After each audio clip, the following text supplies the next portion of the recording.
News at Noon begins now. Of course, everyone is talking about it. Hoopfest is this weekend. What you need to know for the world's largest 3-on-3 basketball tournament.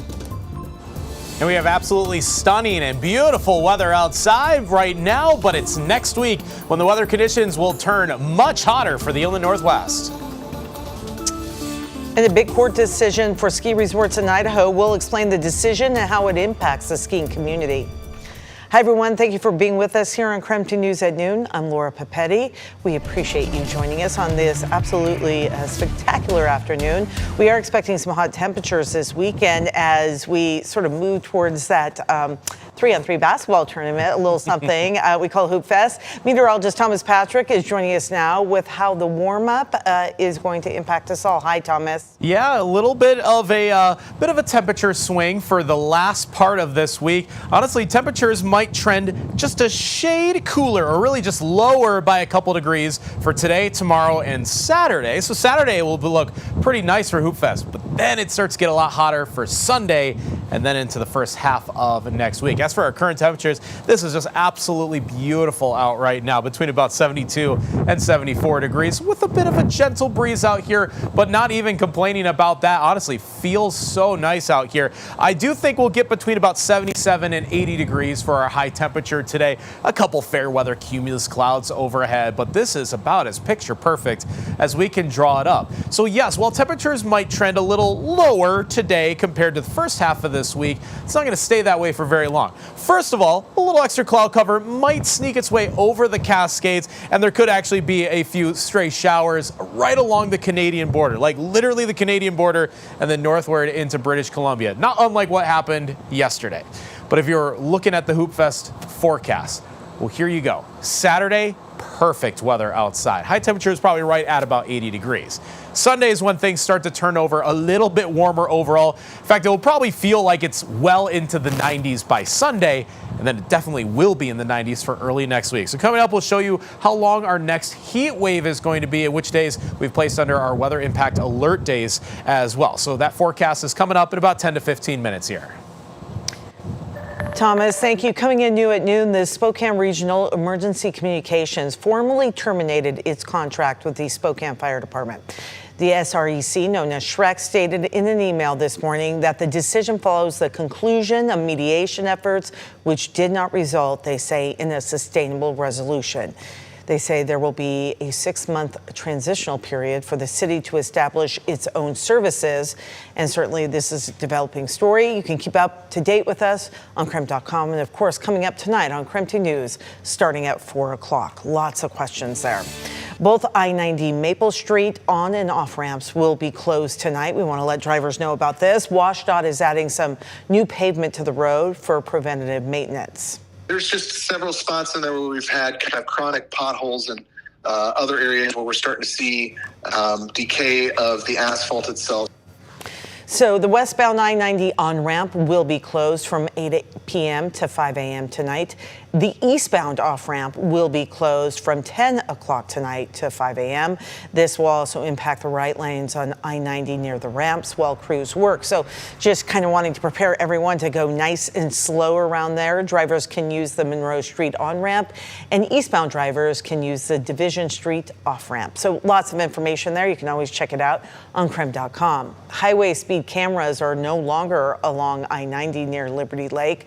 WashDOT did remove the cameras earlier this week. So the cameras were part of a pilot program to encourage drivers to just slow down a bit. They gathered speed data and generated courtesy notices for drivers. WashDOT says more than 16,000 notices were emailed to drivers. So before you take any long road trips this summer, AAA says you should get your battery checked. They'll be doing free battery checks coming up at the Shadle Park Library. That'll be on Thursday, July 10th. It's going on from 10 o'clock in the morning to 2 p.m. And you can also recycle old car or house batteries while you're there. So it's a win-win. It is 12:04 right now. The mom of Peyton, Olivia, and Evelyn Decker said yesterday she is upset. The man charged with killing her daughter is still out there, and she has a lot of questions and concerns. Whitney Decker releasing a statement that after search crew said Travis Decker could be dead. The statement said, quote, "One has to ask what law enforcement agencies are most familiar with the surrounding woods and mountains, certainly not the U.S. Marshals Service."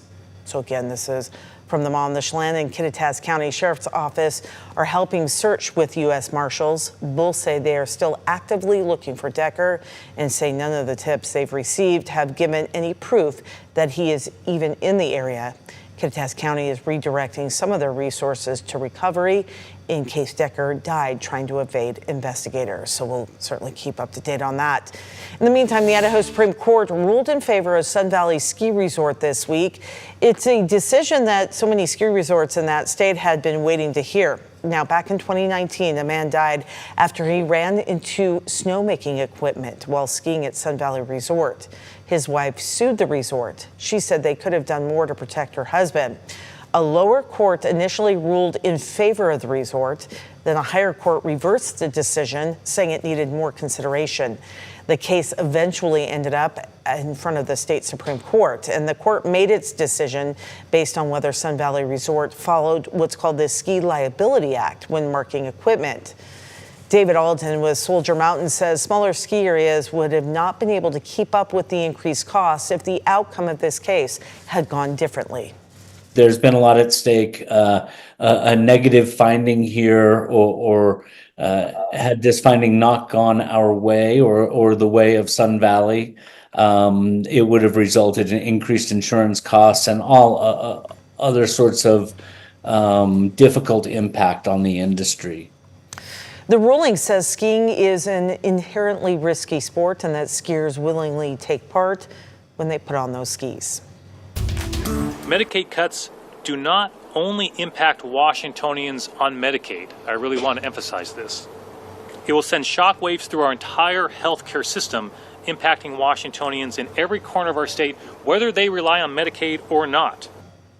Washington's governor spoke on how the signing of Trump's spending bill would be detrimental to the impact of the state. And Medicaid currently provides health care for nearly 2 million Washington people, including nearly half of all the children in the state.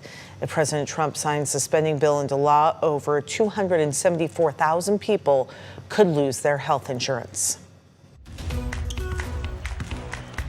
We are getting closer and closer to the world's largest 3-on-3 basketball tournament going on this weekend. KREM 2's Brandon T. Jones walks us through what we need to know if you're heading to the downtown area for Hoopfest. All right, the hoops are starting to get positioned in the places they'll be for this weekend. Hoopfest, that buzz is in the air. You can see some of the fencing already placed here around us. It's going to be a busy weekend. An important day, though, is here for us today. 3 p.m. That's what you need to know. Team check-in officially opens at 3 p.m. here at Riverfront Park. All you got to do is come down, find those tables, find those volunteers. They're going to point you into the right direction. Then you and your teammates can get officially checked in. I know a lot of us excited about those brackets that were revealed. And then if you can't make it down here today, you've got another window to get checked in. Friday, June 27th from 11 a.m. until 7 p.m. So that's tomorrow, Friday, June 27th. Again, simple process. And then I know a lot of you may have questions about parking this weekend. The Parkade will have daily parking passes for $30. A weekend pass will cost $50. And then STA also has buses running every 15 minutes designated specifically for Hoopfest. So what I want you to do, go to KREM.com, find the article and full breakdown from digital content producer Vinny Saglian-Benny. He's got us covered with everything we need to know for this major weekend here in Spokane for Hoopfest. And then what I'm gonna do here in the meantime, just gonna continue to train, continue to practice, get ready for this big weekend. Me and sports director Andrew Quinn on the same team, Hoopfest team, coming to take names. And then we'll pass it off to you, Brandon T. Jones, KREM 2 News.